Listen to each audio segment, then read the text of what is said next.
Hello, this is Mike with the Amish of Ethridge, Tennessee, and we get to summertime. The party starts because that's when the corn and the melon and the melon and the corn starts in. There's cantaloupe, there's all kinds of stuff.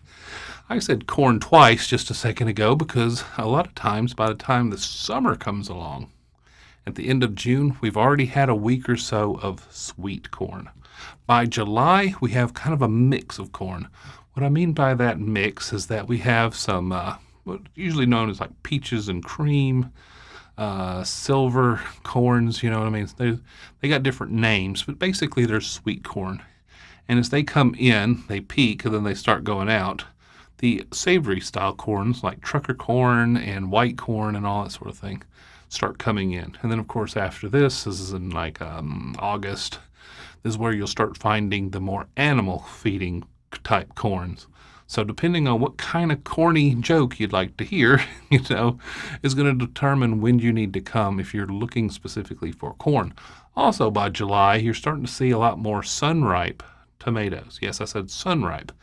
The tomatoes that start coming out around the May, June area are going to be grown in the greenhouse. Now, you'll hear some of them called that the hot house. It's the same thing. Basically, the greenhouse is because it gets hotter. They can mist it, with water in there. Well, I say like they have a hose. They have kind of the pump system, and they can make it moist. It makes it really hot, makes it very steamy. But a lot of people don't like them because the sun isn't on them directly, because out in the field they couldn't live with the lower temperatures. But in the greenhouse, since it's a false environment, a lot of people say that they don't like them as taste as much. I think if you blindfolded me, I don't know if I could tell the difference. I've tasted both of them. They're both pretty good. But I know a lot of people, they like the sun-ripened variety, and that's usually at about the 1st of July is when you start seeing the sunripe start to overpopulate the amount of greenhouse grown tomatoes. So there's lots of tomatoes about that time. Also, you're going to start seeing more okra. You've already been seeing squash and zucchini, onions of all kinds, red potatoes, even sweet potatoes. But the melons and the cantaloupes, people just love them. I love them. And a lot of people are going to be coming in here. Summer is also the season that most of the kids are out of school, and all the wagon tours are pretty much filling up the road, and everything is great during the summer. But it also gets very hot during the summer, so we recommend going between about 8 and 11, kind of avoiding that 11 to about 2:30 or 3 mark, and then going back out. And that's given them the Amish people a while to kind of get out of the sun, come inside, get some tea or some lemonade. A lot of times they'll retreat to their cellar. They don't have electricity, so there's no air conditioning. In the cellar, it's usually cooler, and they'll sit down there and read, or they'll do something in the cellars. You know what I mean? So that's a kind of a good time for everybody to kind of get out of the extreme heat. All right? So you'll see sometimes even the tour not go between 12 and 2 or something like that. And what I mean by that is they'll end it at 12. So that's getting you on the wagon about 10 something in there and getting you back in time to kind of go find something to eat. Okay, that's my advice, is because all the restaurants are all English owned. The Swartz and Truber here do not have restaurants and bed and breakfast like some of the other places that you're kind of more known for. So this is going to be a good time for them to kind of, as the Amish people retreat and eating sandwiches and such in their root cellars. This is a good time for us to go eat. Places like Heine's Barbecue, Schaefer's Meat Market, Bob's Cafe. A lot of these different places up and down through the Ethridge area, all that sort of thing is a good place to kind of go get out of the heat.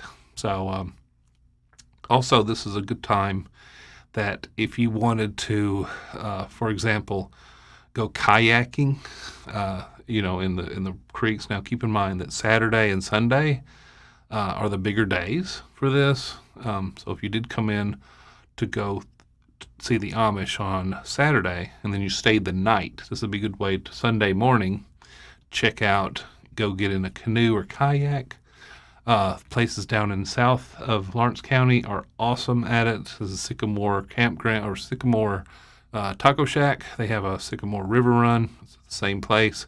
Also, Double G Canoe Rental. They have a bunch of kayaks. It's a very long ride, so if you're a better kayaker, the Double G one is probably going to appeal to you a little bit more. And if the water has been high, it'll propel you faster, so your trip won't be as long. All that sort of thing. Be careful. They'll tell you if you need to get in the creek or not.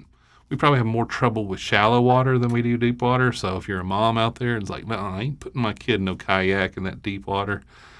Most of the time, it's I'll be honest, it's about waist deep on me. So if you capsize and you got a bigger kid, just stand up. Just get it and get back in it. You'll be fine. Or go to a sandbar and you can just get back in it and then push yourself off. But yeah, we have more trouble with shallow water than deep water down there. But there's a lot of cool stuff to do in the summer. A lot of night activities. And keep in mind, if there is a thunder boomer come up and it's going to knock you out of a couple hours, that's going to happen in the summer.